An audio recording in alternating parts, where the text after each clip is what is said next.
Hello and welcome to Book Lounge by Libby. My name is Joe and I am so happy you're here. Today, this episode is a little different from our usual. We're doing a trial of a book club of sorts. And who would I need with me for a book club more than the incredible and amazing Amy Allen Clark from the Mom Advice blog and the Book Gang podcast? Amy, hello. Hello. Thank you so much for having me. So today, this is your fault. This is It inspired by is. you. This is a true treat for both of us. We're going to talk about One's Company. Now, if you have listened to me on Book Gang, and if you have listened to Amy here, I know we have talked about this book multiple times. It is a brilliant book, and I'll go into a summary in a minute. But what we're going to do in today's episode is Amy and I are going to take you through a quick run through of what this book is, some of the high points of the plot, things we loved, things we can't believe, things that are absolutely bonkers. And then we are going to transition to a conversation with the author, Ashley Hutson. Amy and I have already recorded that. We're recording this after, and I still can't believe it happened. And I'm screaming, and it was everything I needed it to be. But before we dive into everything, I'll try to give a reminder right before we transition to spoilers. But here and now, I think the thing to remember is that, like, overall, this is going to be a not spoiler-free conversation. So especially once we get to the conversation with Ashley, and I don't want Amy and I to have to limit ourselves in this portion. Linked in the episode description is an incredible article that Ashley has recently posted. Feel free to check that out, as well as links to all of her pages, and of course, to Amy as well. So I think we can dive into it. The summary from the back of the book of One's Company is Bonnie Lincoln just wants to be left alone, to come home from work, shut out the ghosts of some devastating losses, and unwind in front of the nostalgic golden glow of her favorite TV show, Three's Company. When Bonnie wins the lottery, a more grandiose vision to completely shuck off her own troublesome identity takes shape. She plans a drastic move to an isolated mountain retreat where she can recreate the iconic apartment set of Three's Company and slip into the lives of its main characters, no-nonsense Janet Wood, pleasantly airheaded Chrissy Snow, and confident Jack Tripper. While her best friend Crystal tries to drag her back to her old life, Bonnie is determined to transcend pain, trauma, and baggage of her past by immersing herself in the ultimate binge watch. I think that description does a decent job, but Amy, what would you throw in off the rip? What is your elevator pitch? What is your summary of this book? So I would say, this is maybe not a book for every reader. I think it does require a certain type of reader, and that specifically is a reader who gravitates towards weird fiction. I think Yes. it's described as absurdist fiction. But I would say weird fiction. So if you have read other books that take you into places that sometimes feel uncomfortable, that are just a little bizarre, a little off the wall, I think that you should go into it with that kind of expectation. I also think that this is the kind of book where the narrator doesn't have a strong evolution, and that may or may not appeal to you as a reader. Bonnie is quite prickly. I would call her a very prickly protagonist. And because Bonnie is Bonnie, what you get is what you get. And I think that sometimes with a lot of readers who prefer uplit or something where, all of a sudden there's some grandiose revelations and she evolves into this really interesting new character. That's not going to happen with Bonnie. So if when you sink into the story and you find her, not someone that you necessarily want to spend time with, I think, she is just who she is. And just know that when you go into this story. So those are some, additional Yeah. advice I would have for this book. I think that's a great point. First and foremost, this is a weird book. And I say that affectionately. I think some of my favorite books are ones that you just go weird. And when you look them up on Goodreads, you can see the reviews split because a lot of the general population of readers don't get a weird book. I Mhm. think of like When the Wolf Comes Home by Nat Cassidy. That is just, I would classify that as weird fiction. Like, yeah, it falls into horror. Yeah, it has all those tropes, but I think first and foremost, it's weird. I know I handed this to my boyfriend right away, and he read it and he loved it. Good. And then the response was, I think I need to, babe, I think we need to watch Three's Company. And I was like, calm down. But the thing with that is like for him, I know if I would look at the book and go, oh, this is a weird book, I'm handing it to him. He's the one who handed Yeah. me Victorian Psycho. Like all of these books that kind of fit that weird mold. Definitely, that's one caveat. But on top of that, I think your point, especially of yeah, Bonnie's Bonnie. She's not going to get better. She's not going to improve. She's not going to be likable. And I think in kind of and I think that's, I think likable is neither here nor there because Right. this book, the other thing you should consider is that it deals with a lot of trauma. Right. There is murder, there is sexual assault, there is untreated mental illness. And so I think you have to be in the place to receive that when you read this book. This definitely, with how it's written, with the weird and the like maybe slow crumbling of reality as it relates to mental health and wellness, not as it would relate to like a magical realism or a speculative fiction. This is just, mental illness at its finest, so to speak. Um, I think you have to take that in mind because this is a book that I think could definitely affect you. It's not just weird, but it also has trauma piled up on top of it. So I Yeah. think that's kind of where we put the line, and now everything after this will be spoilers. Right. I think this is your breaking point. If you want to read this, pause it here, come back to this after you read it, and let us know what you thought in the comments of this video or on the Spotify comments. Yeah. Anyway, sorry, Amy. No, I was also going to just add specifically like romance readers. For example, I think that we come to know certain tropes about romance as a category. We're looking for things that happen, like a miscommunication, a third act breakup, those types of things. The And happily I ever don't after know. resolution. Yeah, Yeah. I don't know if it's every weird fiction book that I read, but the third act is always bonkers. And I think you should also Yes. expect that, at least with this book and a lot of weird fiction. I think that there is this kind of unhinged thing that starts to develop. And that's where, things get more polarizing, I think, where people get really bothered. I think about All's Well. That third act was wild. And, maybe you were on board with the initial premise and then things just go into like this very bonkers realm. Even Nat Cassidy's book that you brought up, I think that you should come to expect that a lot of times with weird fiction, just like romance tropes, there will be something pretty unhinged that's going to happen, right? Rachel Oh, yes. Harrison, I mean, her books too, like Every they always time. have. Yeah, exactly. So horror and, this type of fiction as well.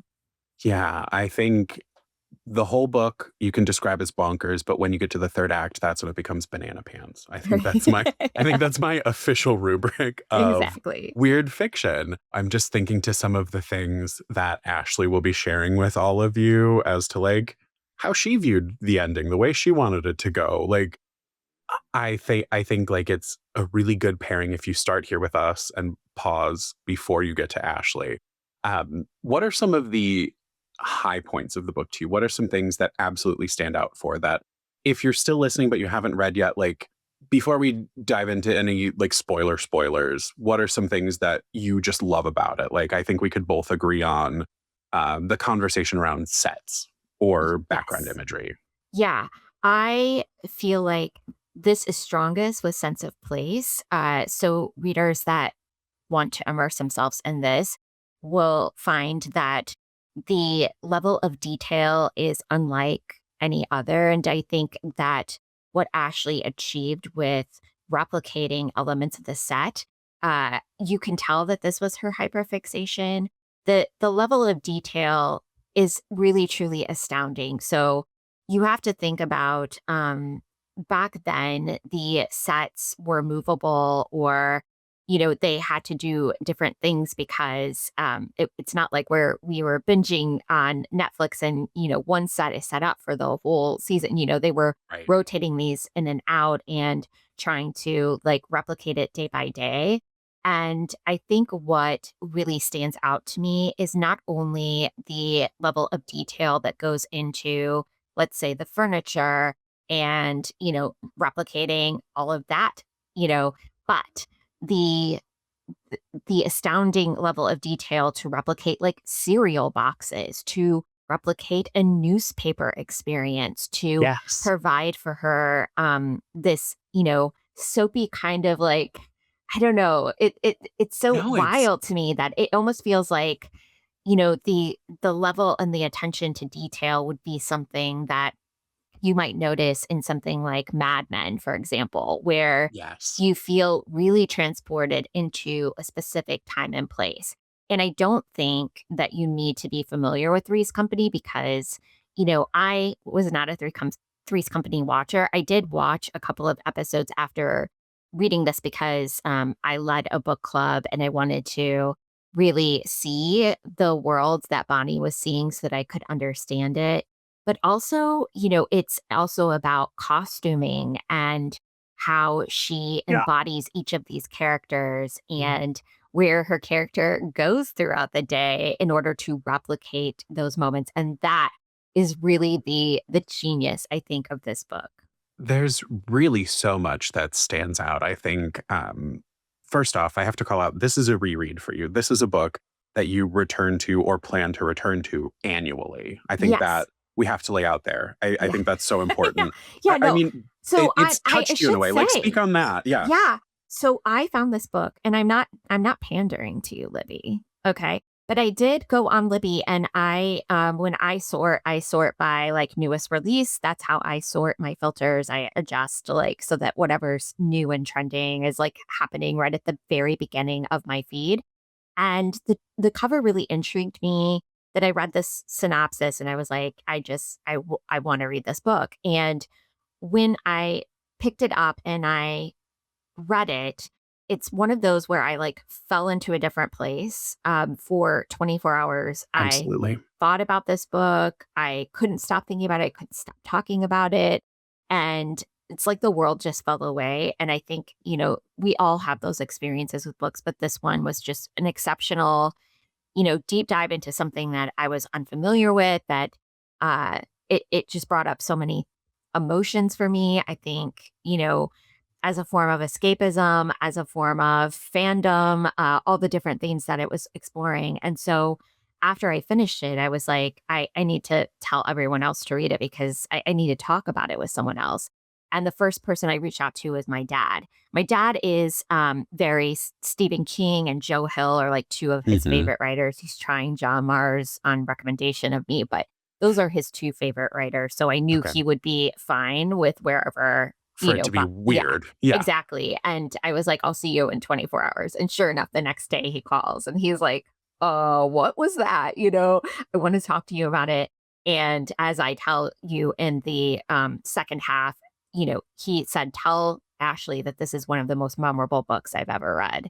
And we talked about it. I mean, as soon as I said, hey, I'm picking up One's Company. And of course, I shared it with my book club.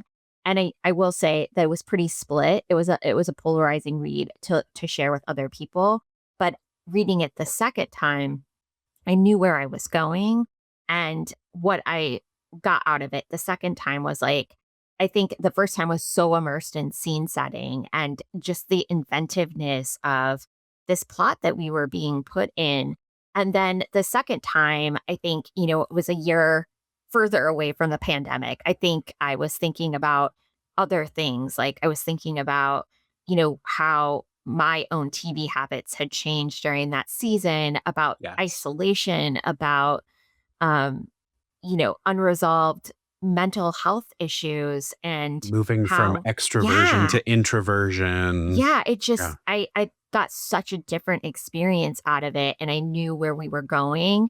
And I don't reread books ever because there's so many books in the world my way. I've never really understood that. And maybe it's coming into, nearing 50, but now I like understand that rereading is very comforting. And I find this book, as crazy, as unhinged as it is, to be a comfort read to me. Absolutely, Yeah. because I think there's so much that you can gain from a second or a third or a fourth viewing. I mean, I think there are so many layers to this book. And to your point, I'm thinking of all of the set design, all of the attention to detail, getting to see someone else's hyperfixation and how it manifested, Mhm. and Ashley's own personal like deep dive into all of the background sets, into every element, and respecting that and displaying it so affectionately, but also seeing this person have to come to terms with our version of like even prior to streamers, when shows started to hit DVD box sets. I my relationship with Three's Company, I maybe had seen like an episode here or there when I was younger. And then when my sister moved out and bought her own house, she had like, it was the era of every show on DVD. So I would, go spend a weekend with her. And oh, well, this weekend we have the Three's Company DVD box set. And so, like, I have seen quite a bit of it, but in bits and pieces, or, random seasons, random episodes. So I was familiar with the overall flow and format of the show going into the book. But right, I think seeing how the like mental gymnastics, someone who loves something so much, but has to come to terms with those inconsistencies, the birds being different in Mhm. the Roper's house from episode to episode. Birds still there in a bird cage, but it's not always the same color birds. And, where did the dog go? And all of these things. It also lends really well to the writing style of understanding Bonnie isn't quite well, understanding that we're losing grasp of reality. Like, I think there are a lot of unanswered questions, but not in a way that it was like something malicious off page. I see a lot of it as those inconsistencies in reality of when you didn't remember all the details from the episode a week before when it was, filmed months apart and all of that. So I think a lot of that layers commentary on how shows were balanced with how we might be experiencing a mental break. Yeah, absolutely. And I think, you know, what I appreciated about it is how, you know, I think as a reader, I desperately wanted Bonnie to find love.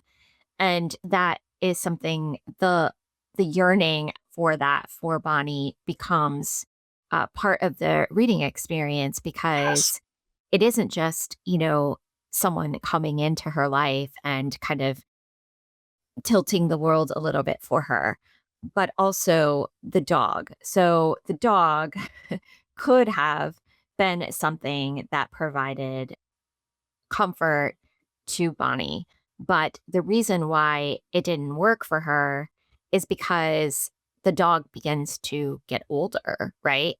When it's a puppy, it's evolving into something, and that doesn't work with what Bonnie has Right? There's planned, no continuity plan for Right, that. Yeah. exactly. And you can't keep a dog small, and you can't, like, this was so crazy to her. And I guess to me, it was surprising to me how much that plot point really bothered some of my readers. Yeah. Because, I want to keep in mind, like, this all happens, like, dog just wanders off. We're not like, physically hurting the dog. Like, but I understand, like, it's disappointing because that could have been a glimmer of hope for her, like something real and tangible that she could have loved. But that did not work for Bonnie's plan. And she runs a tight ship, right? She's got a Incredibly. very tight ship and Yeah. she's running seasons of her own show. And I think that, this idea that, you could create your own perfect world, it really disrupts things when people are trying to create new experiences for Bonnie. Bonnie doesn't want that. She just wants to be left alone in her perfect world. And I think maybe we all have maybe stages in our life or moments in our life that we wish we could hang on to. I mean, I think about, everyone probably has it. I mean, it's something you could talk about with your book club. Like, where would you want to live? My husband and I went to Italy, and I think that's the happiest he's ever been in his entire life. And we called him Vacation Ryan, and he had like a fedora. I mean, he was like this very cool dude. I don't even know who he was. We Like, have I to was like, bring every time we got him, Vacation like, my Ryan husband's back. so like introverted. He's not antisocial, but I think like it Yeah. just like he was like commanding the room. He was like buying everyone wine and like laughing and like he was chumming it up with everybody. And I'm like, who is this Who man? are you? But I mean that like anytime Yeah, we talk about it, it's like because we were removed from everything. We were removed from all our obligations, but also like we were in a new place to explore. And I see Bonnie's experience as our Italy experience, right? Like, and I think any reader could think about one place or time where they felt the coziest or escaping into cozy when hard things are happening, which a lot of us may be doing right now, if you think about it. absolutely. Absolutely. Um, Before we transition over, of course, I want to make sure you have space because you are the expert on this book to lay out anything you want to lay out. But before that, you also mentioned it. I love the way Bonnie embodies the characters. Mhm. That like every season she is playing one role until she gets through it. And then she lives that same season again through the next character, through the next character. And that is, there are so many things of this book that are just incredibly unique. Yes. I loved when her characters, like one of them works at a flower shop and she Yes. like hops on a bus. Like, I Right. mean, And right? she's got like a tiny subway, like San Francisco subway Yeah. car or something of the sort Yeah. that runs its way on a track through the town, automated on a schedule. Like, Yes. And also that she plays both the male and female, they have mhm, both male and female characters being played into this world. So, like, she knows what beats she needs to hit for every single day. And I just love that she like embedded a commute for one of the characters. There is so much to chew on in this book. And I do think, especially because it stems from Bonnie's trauma, that's something that, people should have an opportunity to talk about. And, yes, unresolved trauma or like untreated mental illness is a big theme in the story and how, you want Bonnie to be able to, I don't know, have more, more than that. right. And when she finds love in the story, it is quite romantic in the ways that, that all plays out, and, this disruption, also brings her some realness in her life that Mhm, is needed, and it's not sustained, and it can right. only last for so long because her world begins to fracture again. But I think there's so much to chew on, and it really, even though this book, isn't for every reader, I think that it created one of the most perfect book club book conversations that we've gotten to have. And also to talk through a lot of the trauma of the pandemic. And, you know, a lot of people right now have not processed that. Like, it's like Mhm. life keeps going on and you keep pushing through and you keep pushing through. And And new then, horrors right. persist. And I do think book experiences, I mean, I can speak to, I felt like maybe I had dealt with it and then read Hamnet and then Yeah, went to see the movie and I was like hysterical, right? And I yeah, was like, "Oh my yeah. gosh, there's so much I haven't dealt with." And so I think these books are important because we had such incredible conversations about that really difficult time for so many readers. So Right. there's so much to chew on with this. And to the fact that this wasn't a pandemic book. Like, Right. it because I think that could be something that may be off-putting to some readers of like, "Oh, is this" because some people are processing by going, "Okay, I don't want a Right. contagion story. I don't want this to have been driven to you by the pandemic." This she started writing, I believe, in 2017, she told us. Yeah. Like, this was a long process to get to that 2021 release.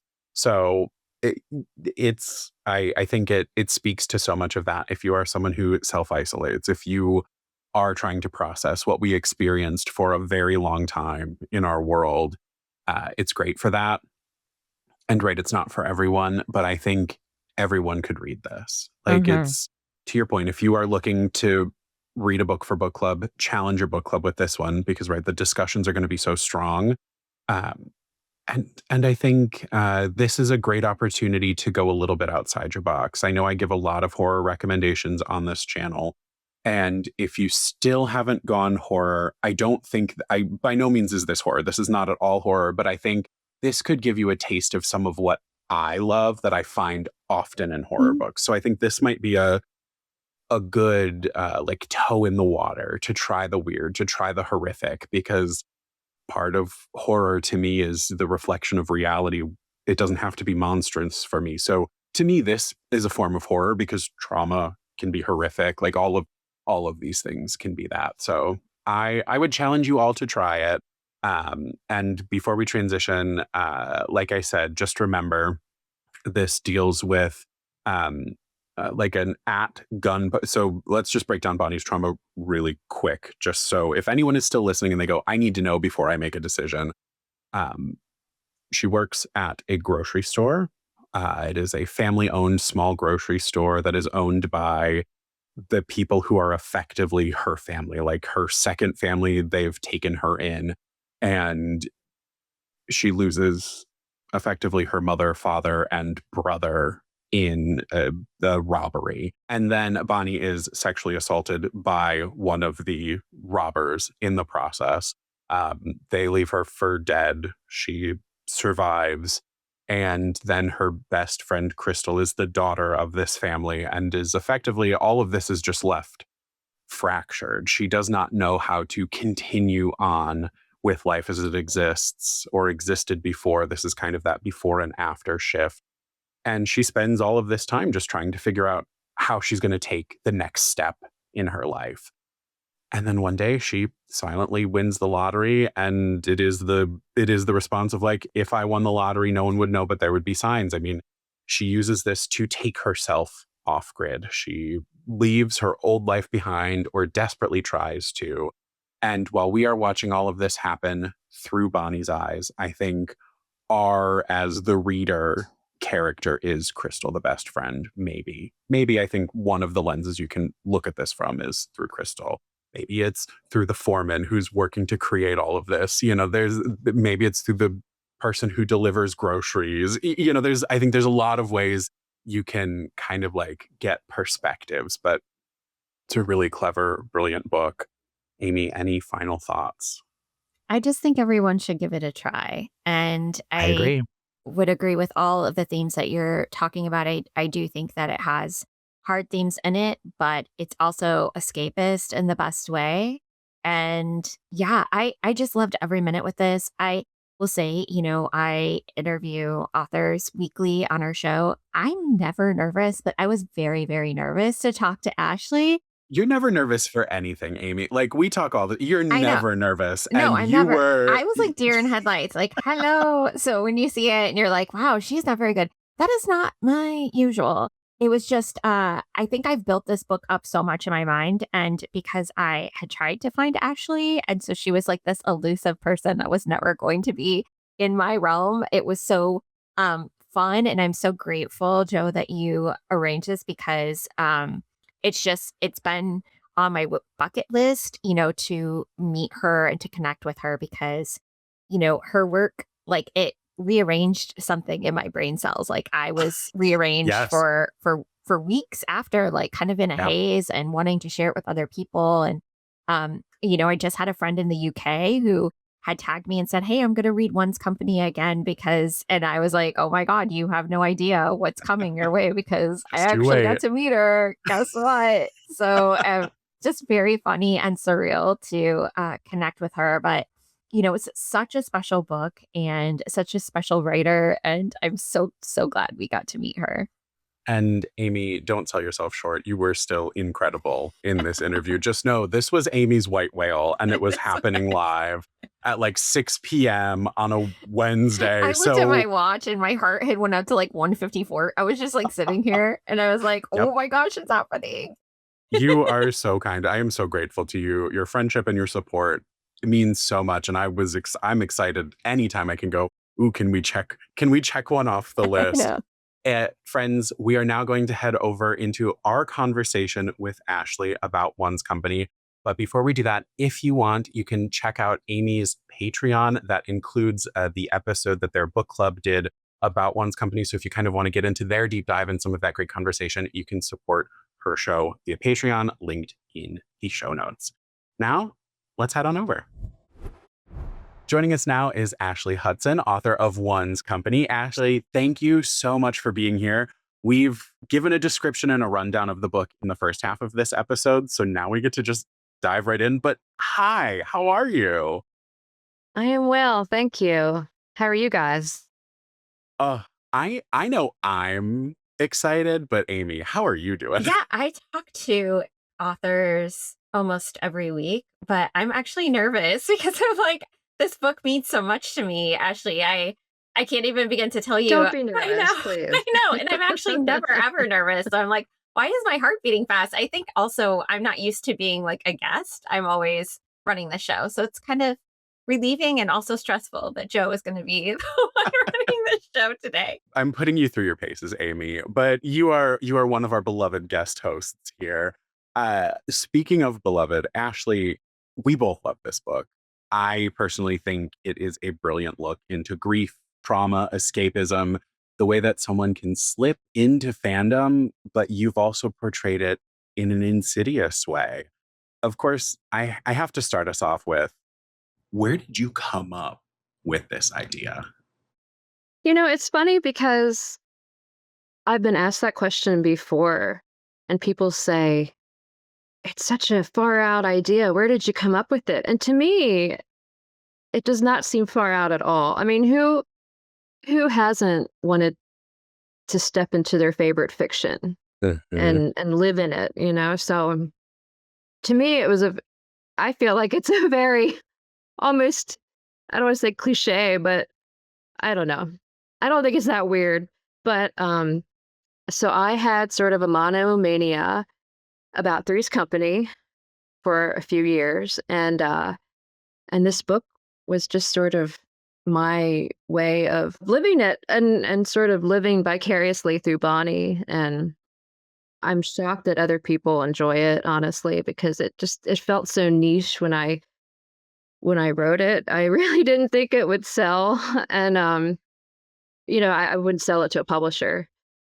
But I'm so happy that it worked out. I think COVID kind of helped it in a way because it's about retreating and being alone. And I think everybody, by 2022, when it was published, I think everybody could kind of relate to that.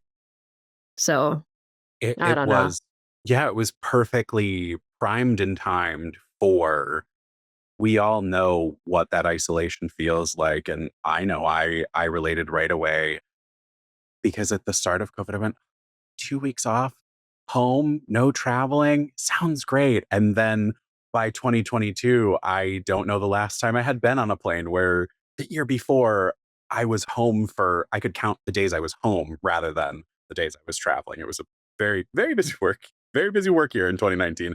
So I was excited as you can be. But then now on the flip side, as a person who deals with agoraphobia, it it has so many different meanings to me. Well, I mean, I rarely leave my house unless I'm at work or the grocery store. So, um, yeah, to me, being inside my little space is what I value. So, Mhm. Absolutely. yeah. Can we talk a little bit about how long this book took you and, just the process of getting this book sold? Because it is a bit of a genre bender. And I loved that about this book. But I know sometimes when you're crossing a lot of genres, it can be harder to find a home for it. So I would love to hear about your publishing process. And am I correct that you did flash fiction before this or like short fiction? Yes, and I still, yeah. I just had a piece published of flash fiction Oh, nice. in the Baltimore Review. So, yeah, it's the first thing I published since my book. So, Oh, It's wow. exciting. forgive me if I plug it a little bit. Yeah, Yeah. do it. Oh, plug Um, away. It will be linked. If there is a place I can link it to, I will link it. I will send you that link. Thank you. um, so I started writing it, I think in 2017 or 2018. I forget. But I had this idea one night. I was playing some kind of word game in bed, and I just got up and I wrote it down on my computer. And then the next day I started working on it. And then by December, it was finished. So And then it went through a whole lot of edits, my own, and then when it was being published, I had an editor. Um, but anyway, I had an agent. Um, she just recently left the industry um, to spend time with her family, but at that time, she shopped it around to places in 2019, I think. And I think Norton was maybe the fifth or sixth place she sent it to, or that responded, I guess. And so I was like shocked. I thought like you start at the top tier when they submit your manuscript to major publishers or whatever. They start with the big five. Is there a big five still? I don't Yeah, know. yeah. There is I know. still, yeah. Okay. Isn't that horrible? Yeah, no. Um, I don't know that. I'm a literary professional. Anyway, you shop it around to like the big boys first, and then if they say no, then you kind of work your way down the tier. And I thought, and I would have been happy just having it published by an independent publisher. You know what I mean? So I was kind of shocked when Norton bought it, and then that was in April of 2020 that they purchased it, and then I had to work with an editor on edits all through 2020. Um, I think I submitted my final edit in at the end of September, October 2020. And then I had to wait 2 years because that's just how publishing works. There's so many moving pieces that I It's had no idea about. And yeah, a lot of so hurry up and wait sometimes. Yeah. for sure, for sure. Um, so yeah, and then it was published in June of 2022. So Did you do anything I special can't to believe like celebrate? almost Or um I will say like one cool thing at the time, I was working at a library Love and to it. see it on yeah, to see it on the shelf like at the library with the spine label and all. I don't know, that was cool. Um but no, I don't think I did anything really to celebrate. Oh, I know what I did. I bought a okay, so in an episode of Three's Company, there's a piece of artwork in the background.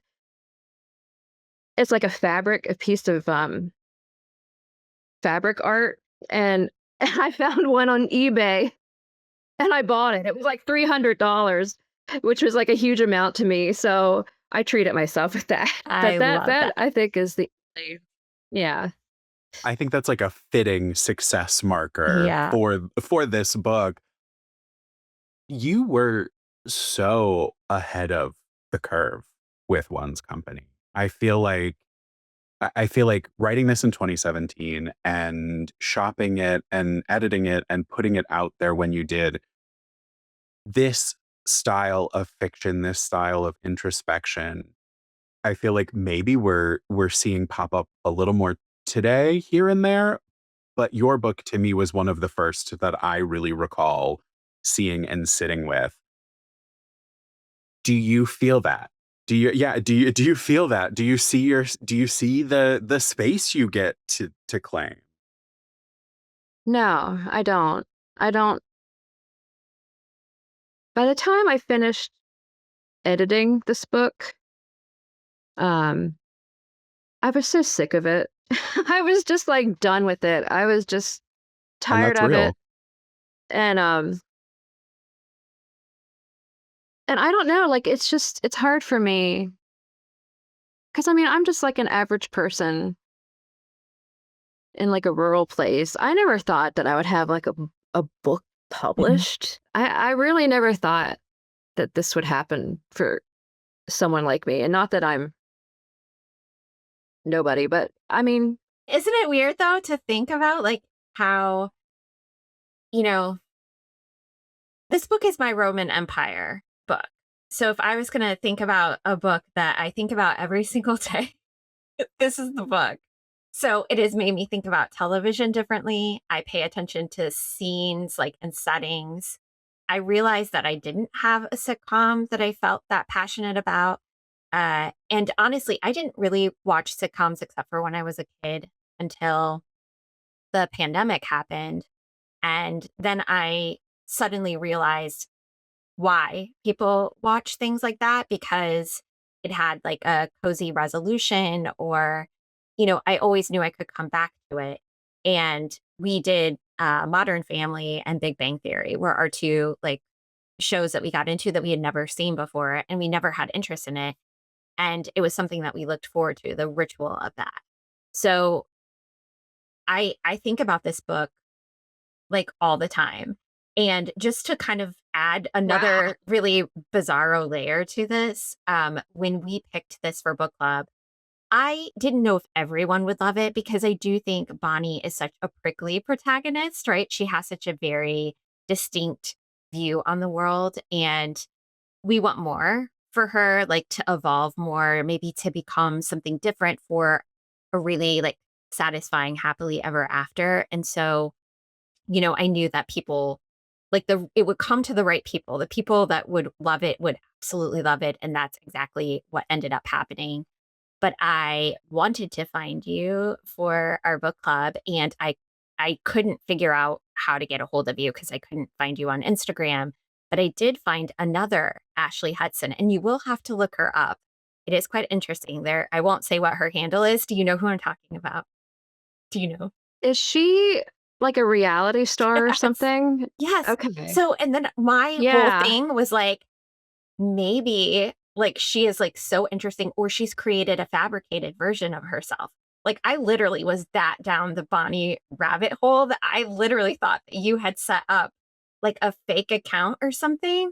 Or maybe this woman was really, really interesting and like doing this on it was just crazy. And I'm like, I am actually losing my mind over this book trying to find this woman who doesn't want to be found.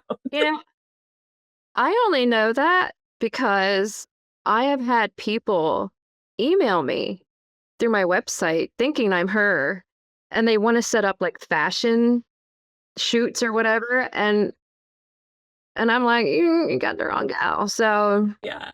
yeah, it's fun to have somebody else out there Yeah. walking around in a totally different life with my name, I know, so right? Mhm.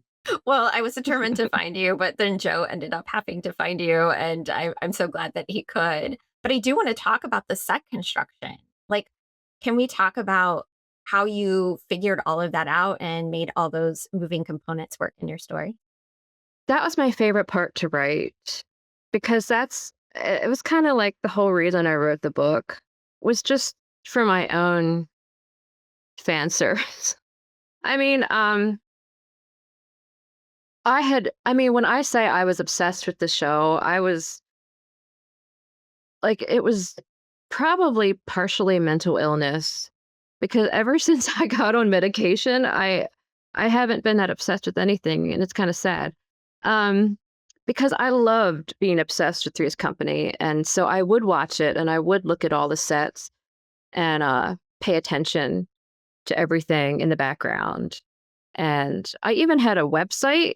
I've taken it down since my book was published, but I might put it back up. I don't know. But it was like a Three's Company blog where I would track down things from the show, like copy, like on eBay or whatever, and of the artwork. I would identify the artwork. I identified the plants, like the house plants that were in the apartment. Um, I don't know. I mean, I know it sounds It a was little like kooky, but no, it was I putting loved it. your passion Yeah. into the piece. And I kind of miss that because I loved escaping. It was such a wholesome addiction. And I kind of feel like Bonnie in a way now. I feel like now that everybody has read this or seen this book and uh now that they know my Three's Company obsession, it's not that special to me anymore. Mhm. The obsession itself, I still love Three's Company, but yeah, it's like when you give it away, for other people to see. Maybe that's just me. I just like to have secret private things to myself, and that was one, because it's really hard to explain to a stranger. Um, I'm looking up the house plants on in the background of Three's Company, you know what I mean? Mhm. So, Yeah. yeah. So I did it in fiction, and apparently that works. So Well, I loved it, and yeah, I thought every little detail down to, like, the food boxes and all of the things that you were, like, setting up for her day and, like, her getting to take on the characters and play each one of them and have this, like, rotating season. It just there is something so special about this book and the way that you put the world together. Was there any prop in particular that you were really proud that you figured out? Like because we're also talking before, like, could you reverse Google search at that point I in feel time? like I it was mean, hard then to like yeah. pop a Is it it photo in those it and kinds of things? was. Okay. yeah.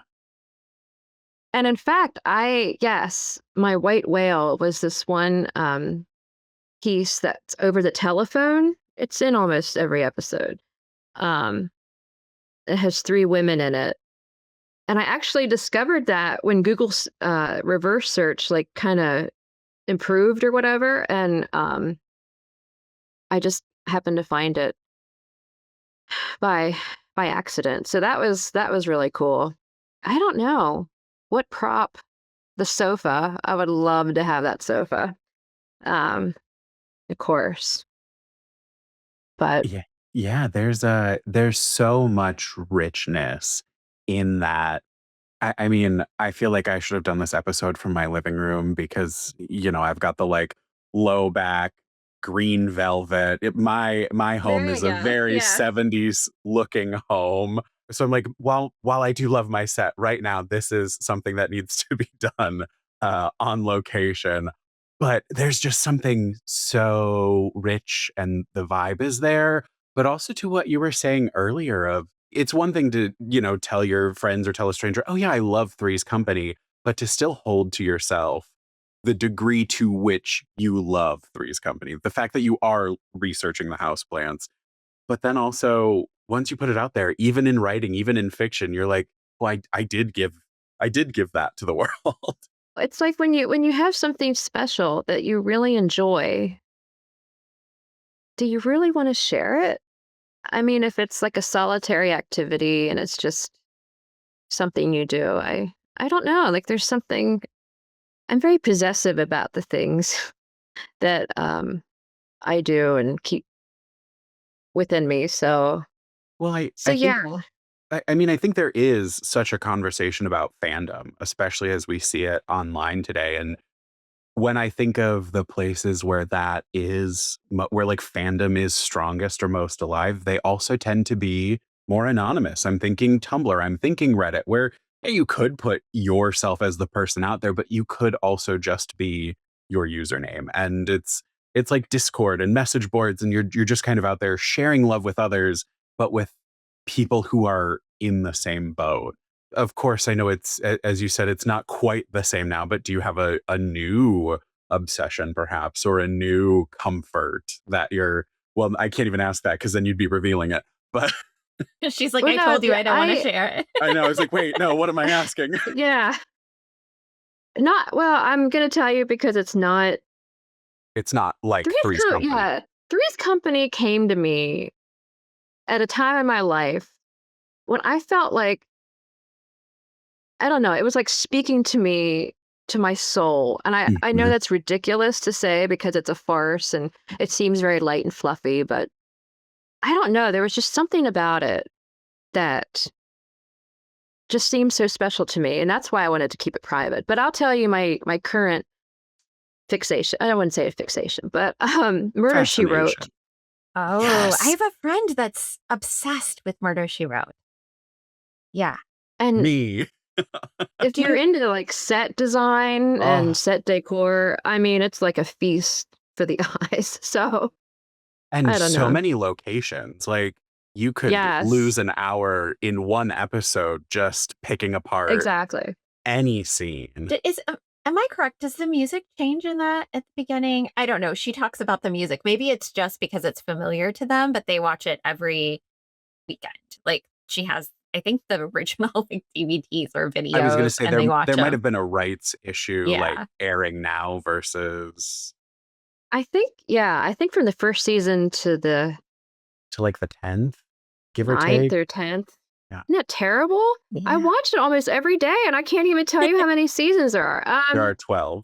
My 12, my boyfriend okay. is I was watching it gonna right now, so, okay. What season is he on? he is actually he's in the middle of 10. So, Oh, okay, so yes, he's he's in the getting middle of there, 10. alright. Yeah, he loves, throw it on in the background or, doing like, anywhere he can see the TV from, it's good to have a show, and, we had, like, the random sickness going around, and nothing heals more than Jessica Fletcher. Tell you what. So true. So true. And I love that she's a writer, but like a non-writer's version of a writer, Like, and someone who I didn't it know what a writer actually does is like, "Yes, yes, this is an it's like author." the dream of an author. I don't know, I mean, and I'm guilty of it too. I mean, before I went through the whole publishing process, you think, like, authors do travel the world giving talks and signing books and are high in demand and they're making the bestseller list left and right. I mean, and may Especially not early so. 90s then too, when Right? there was so much less content. It was like, "Yes, we want Jessica Fletcher in our random town." Little did they know murder was coming with her. Right now. I But she know. also didn't have to like probably compete against like 5,000 books releasing on the same Right. day as her That's book. She true. was putting all of them out. Yes. And She was and cranking them out, buddy. I mean, she she was was. I I mean, don't know. like, you wouldn't believe. My boyfriend was saying to me the other day, he was just like, "I can't believe we're in the midst of season 10 and the cops still act like she can't help. Oh, ma'am, you can't come back here. It's not safe. Who are you? You're not a detective." And it's like, at what point do we just give Jessica a badge? Yeah. I know. And then there are some cops that are like, "Please help me. I know nothing about what I'm doing." Right. So, I don't it's just it's so funny. It's a I dream. love that show. It's a It dream of a is, yeah. show. And it's from an era where there are still stakes, I think, to kind of like marry it to Three's Company. There are stakes, there are emotions, but the through line is lightness. Like, we as the audience know we're there to be entertained. I think I often complain today that everything is a drama plus something else today. Like, it's a gritty reboot of a blah blah blah. I'm like, no, Right, just I give me know. season 10. Like, I don't Yeah. need a gritty reboot. I just cast new people and call it a day. Same I energy. don't need a reboot at all. Like, Same. I I'll feel dust like off we're the just DVDs. drowning and yeah. It's like, does nobody have an original idea anymore? But anyway, I know they do. I know it's out there. If only we'd let them through. So Three's Company is a farce and a lot of misunderstandings. And I've said before, if somebody just asked 3 clarifying questions, there would be no show because it's Yeah. all based on, like, half-answered things or misinterpretations, and, I don't know, I just love it, and I think in Three's Company, there's the show. I know we're here to talk about my book, but I'm gonna talk about the show. Um, Please. no, but, it's a complicated ensemble piece because people are always coming in, people are always leaving, the timing has to be just right. Especially in the first few seasons, I feel like the writing was really tight and really amazing um and really fun. And it got a little more slapstick in the later seasons, like physical slapstick humor, which is fun. Yeah, you can't beat that, like, the farce, the comedy of errors, the if you don't mishear this line, if you don't pick up the receiver at the wrong second and misinterpret a whole situation. I mean, even the concept of like Jack has to be gay to live there, but he's the biggest playboy around. Like that in itself is delicious. Like, I know, and it's just like in the 70s, it was like Mr. Roper, who's so uptight. To him, Jack being gay was an asset to Jack. Like, I, it was I like a don't know, like, godsend in that moment. It's like, yeah, oh, which good, is don't have to worry so, about him. yeah, like in a culture where there were a lot of homophobia and not a lot of people Mhm. were, out or accepting of gay people. I mean, I don't know. It's like totally backward and I love it. I mean, and and um and Roper is always made to be the fool. He always looks like the one who doesn't know what's going on. So, anyway, yeah. You can't go wrong. I'm thinking in, of course, I don't know, perhaps the seriousness of the book. When we look at the I'm sorry, I'm gonna quote you to you. "The world was so haphazard and frightening. Why not arrange it in the way I wanted it?" What do we owe as a society to those who want to live in their own world? Like, when is it pulling someone out of their comfort zone versus interrupting peace versus ignoring people who might need that intervention, that friendly voice?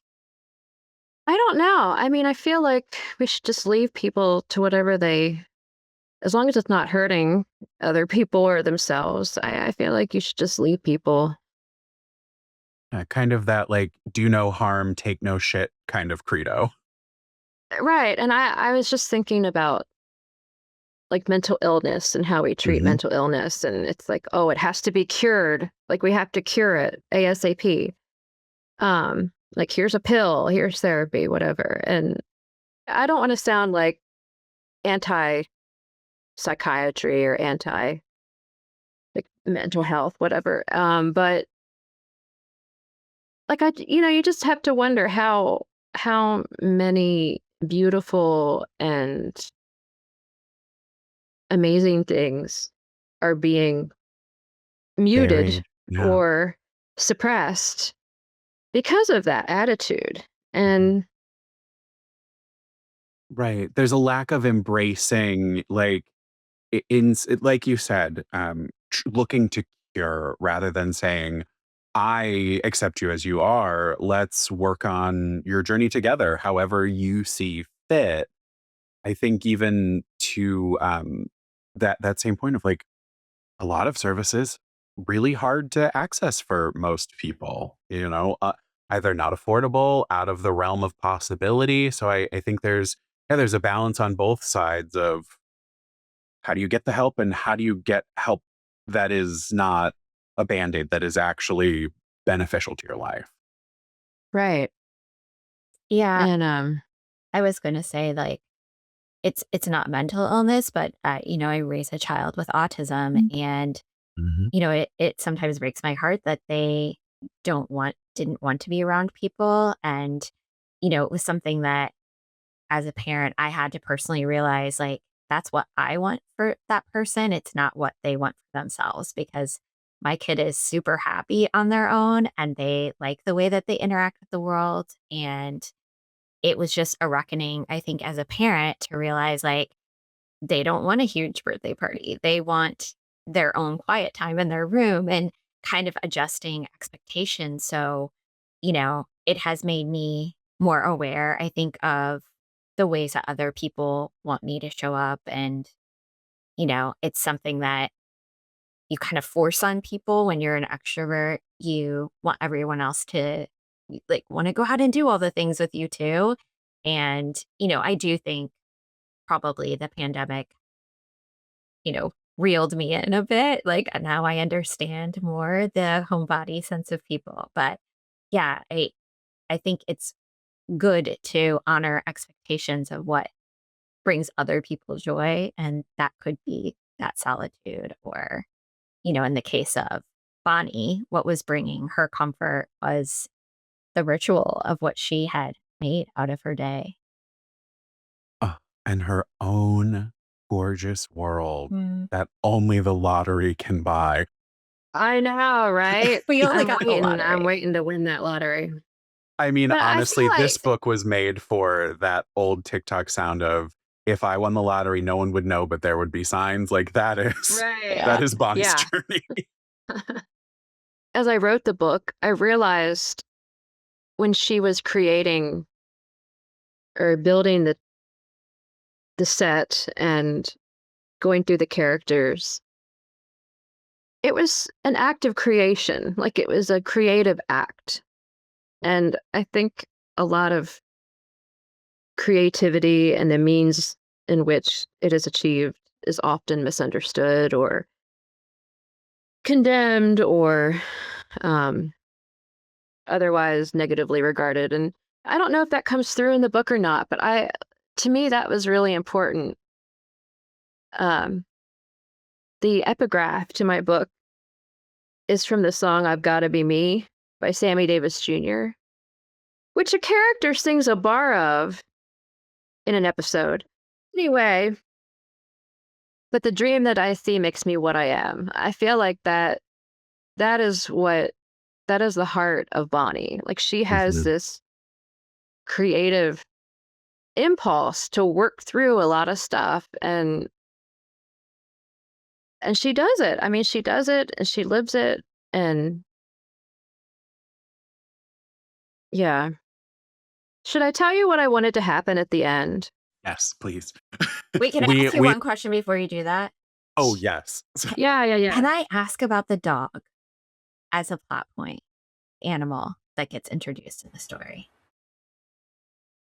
You mean the one that disappears? Yes. Yes. Can we talk about that? I thought that was such a great way to show that things were not remaining stationary anymore in Bonnie's world. And it really I shook kind of her feel up. like that was the bridge. Yeah. And it was sort of a meta thing in a way because in the show, there are pets, there's cats, there's a dog that come into the show, and it seems like they're a family pet, and then you never see it again. And it's like, where did that animal go? And I mean, even like the parakeets in the Roper's apartment in the show, um, change, throughout episodes. And that's just a product I know of in the older television shows just didn't have we weren't binge watching them, so you didn't notice that as much, the continuity of things, but I just wanted to incorporate that somehow, how the animals in the show just sort of they're just kind of plot points or they're just sort of or plot devices and that's kind of what the dog was. Like you said, it was sort of the bridge between reality and unreality, and it Mhm. just kept reminding her Yeah, of because, reality. So, the puppy gets big and it's growing and, there's routines that are required and it's just shaking up her routine. It's funny because, of all the aspects of the book that one could say, like, oh, like that disturbed me, that was actually the most distressing to some of my readers, which I was actually surprised by really? because I know that she's not like necessarily good to the animal, but she's just ignoring the animal. And that was really distressing to people. And it has actually made me realize that, like, I think that for a lot of people, that's like one thing, like, that they get really worried about the animals. And I've started to see, just with fiction, some interesting choices like an author who put a footnote that said, like, this dog will not die because people get so hung up on the Well, yeah, animal there's aspect. there's But a whole website yeah, for movies that "Does the dog die?" or "Does the dog live?" Something like that, yeah. And that I like everything's, like, just saw it cataloged. as like, well, it just disappeared, And so like there wasn't anything that happened necessarily. But yeah, I had to ask you about it because it was a big point of conversation. I remember, I had because of COVID, I had a virtual, like, book launch, and it had audience questions, and one of the questions was, "Do you have something against animals? Because I mean, you're so violent toward your animals." I don't know if you saw my kitty walk Yes. across before, but yeah, I have a cat. And I love animals. I mean, but I think I mean, the whole relationship between humans and animals is so interesting to me because as children, you introduce the idea of death and suffering often through an animal, like in children's chapter books, like where the red fern grows or Old Yeller. I mean, Mhm. there's so many examples of animals being that bridge, which is bizarre because losing an animal is heartbreaking. Like it's awful. And so I just wanted to explore that, I guess, in my book a little bit. But yeah, people think I'm some kind of animal hater, and I'm not. Where it I love instead them. yeah, it instead goes back to, like, truly the joke of inconsistencies in the show that you're talking about, but also, right, it's our Bonnie falling apart, like, this is the, like, a delineation of the untethering. Well, the character Ray in the book left her these animals, I think, because he cared for her and he wanted her to understand that she was still a living human being. Because she was, I mean, I think Bonnie was prepared to just leave it all behind and Mhm. just go completely into the dream, which is what I would do if this was a different book. But but yeah, I think I wanted that push pull between everyday life and fantasy. And it's hard to stay in a fantasy when you have people who care about you. I mean, who have people who want to change you or help you in their way. So yeah, I feel like the animals were sort of Ray's message to her that she did not really get.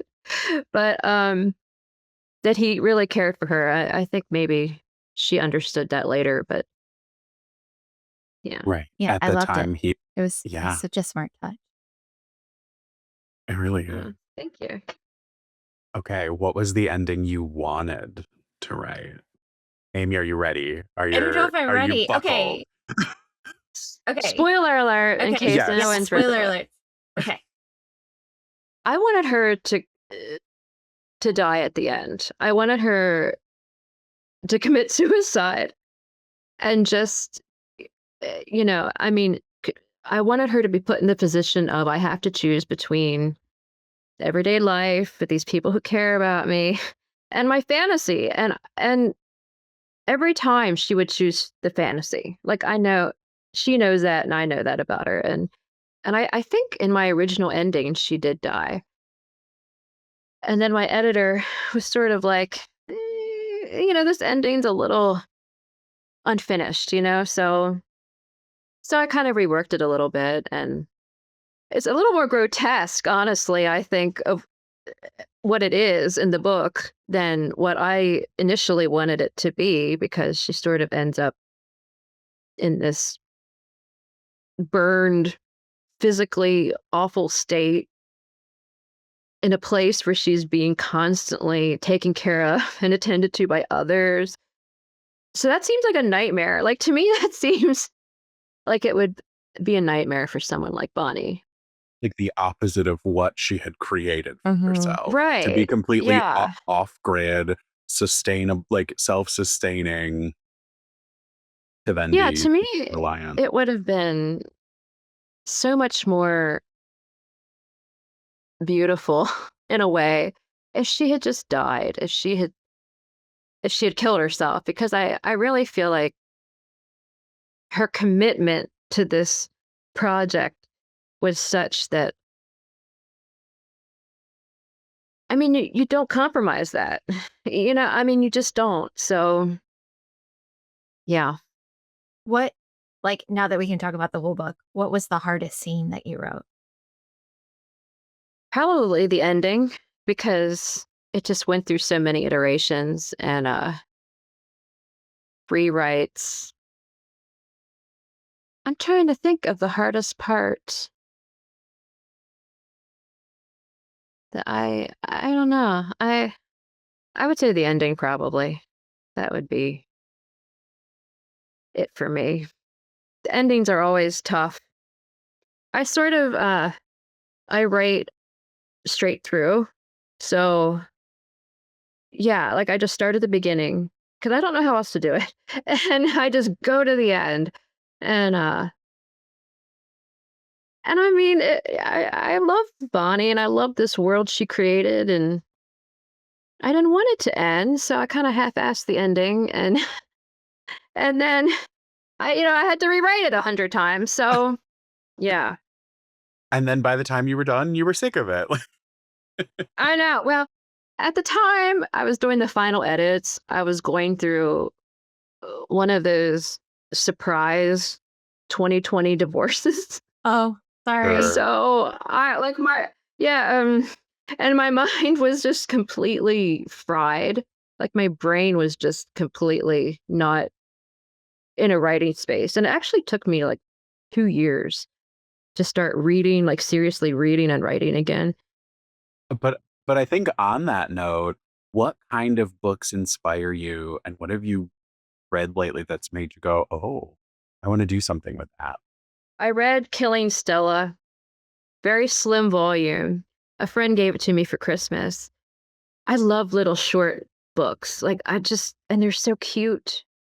That was great. And now I'm reading a book she wrote called The Wall. She wrote it back in the 70s. And the premise of that book is that this woman and her family go to a hunting lodge out in the country, and her husband and her friend walk into town, and they don't come home. And the next day, this woman goes walking, and there's an invisible wall that's just completely barring her in. She cannot get through this wall. And it's really good. I just started it. I'm about a quarter of the way through, but I'm really enjoying that. I love books that are just weird, Mhm. out there.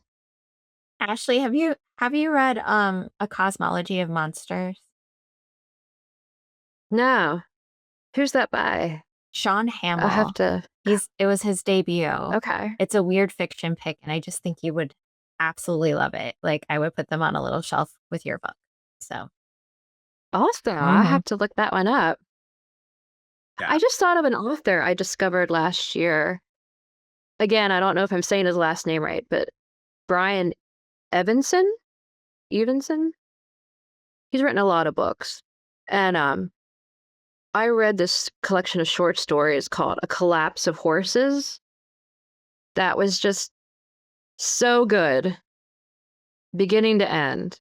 And the title story is just like mind blowing.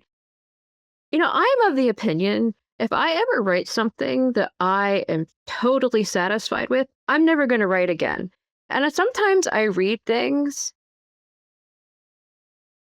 that are so perfect. I just think, man, if I had written this, I would never write again because I Yeah. would have done it. I would have gotten there. And anyway, Collapse of Horses by Brian Evenson. That was one of the best books I read last year. Yeah. And that gave you the vibe of, "If I had written this, I'd be" Yes. that was this would be my swan Yeah. song. Mhm. Yeah. Yeah. Like I'd have a lot of free time. I wouldn't have to care about anything Mm. writing related. I love it. That makes me laugh. Amy, Oh my goodness. questions burning in your mind. Those are the questions. I had given your book to my dad. He will read some odd story. I wasn't sure. I'm gonna be honest. I was like, I'm gonna let my dad read this. I was like, I kept talking about it, so he did. And so I called him today to tell him that I was gonna get to talk to you. And I said, "Do you have any questions for Ashley?" And he said, "Tell her this was one of the most memorable books I've ever read."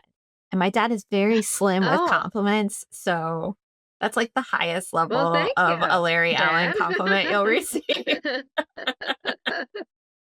Yeah, that's amazing. Yeah, That's but I mean, wonderful. I just was so obsessed with this book, and I was talking about this book. I mean, I told Joe on 2 separate shows that he came as my guest on my show. I was like, "Have you read One's Company?" He's like, "I have it on my list, I think from you," and I just It kept was talking about absolutely from it. you. Yeah, Yep. and I just like I'm trying to recruit everyone to read this book.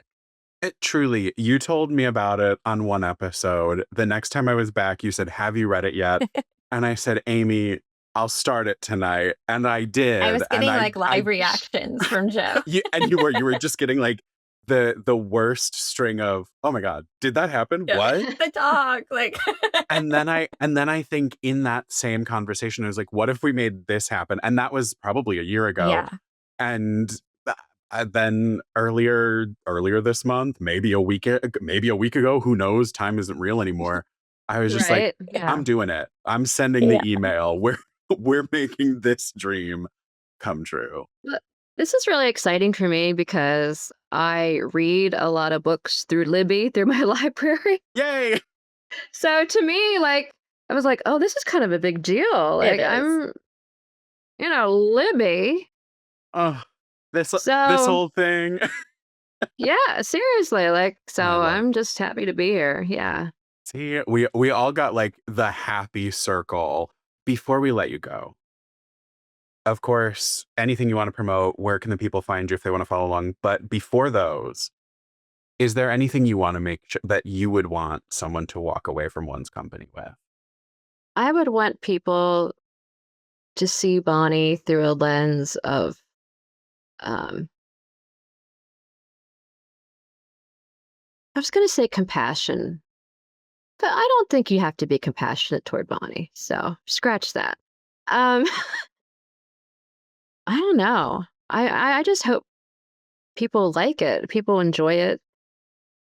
I hope it makes them dream. I hope it makes them think about what their secret world would be, or maybe currently is, inside. Yeah, and I really like books that leave you with a lot of questions. I, f- I feel as if that's important to Yeah. question yourself. So any fiction that makes you really think about something or what have you, is important. So yeah, I hope it makes people dream. Oh, no, I love that. It is take a moment to think about the Bonnie inside of you and the dream that you want to bring to life. Definitely. Absolutely. Yes. And where can the people find you? What are you working on? What do you want to share with us? I have a website that I only sometimes maintain. I think I just updated it like for the first time in a while. It's the danger of a Anyway, website. You got to update them. yeah, I know, right? AshleyHutson.com. Perfect. It's pretty much, I'm not on Instagram. Yeah. That's the wrong Ashley Hutson on Instagram. Yeah, do not Yes. follow her. Yes. I mean, maybe if you like her journey, but Well, it's don't not follow her this for one. book recommendations for sure. Yeah. Maybe Right. she does have a And robust don't reading email me life. about fashion shoes. And don't I don't know. email I this was just Ashley like trying about to figure out, like, I was Yeah. like, I think I'm getting in a maze of this book. Like, I was just like, I think I've solved it. I think this is like, It's so funny that, yeah.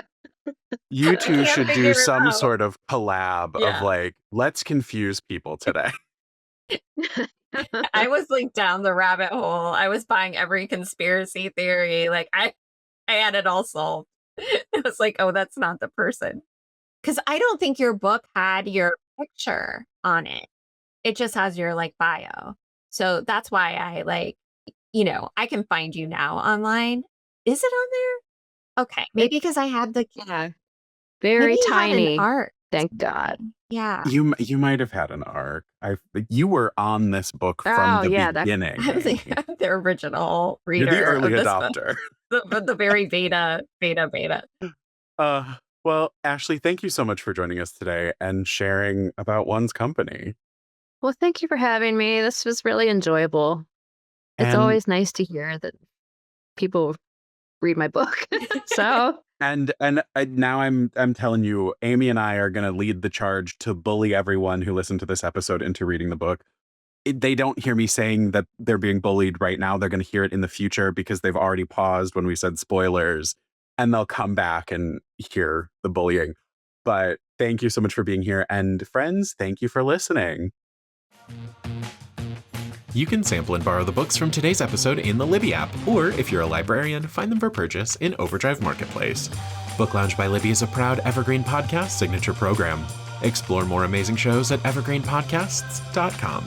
This podcast is produced and recorded by me, Joe Skelly, with editing by Andrew Alonso. Our theme music is High Five by Rex Banner, used with permission. Book Lounge by Libby is presented by the Libby app. Learn more at libbylife.com/booklounge.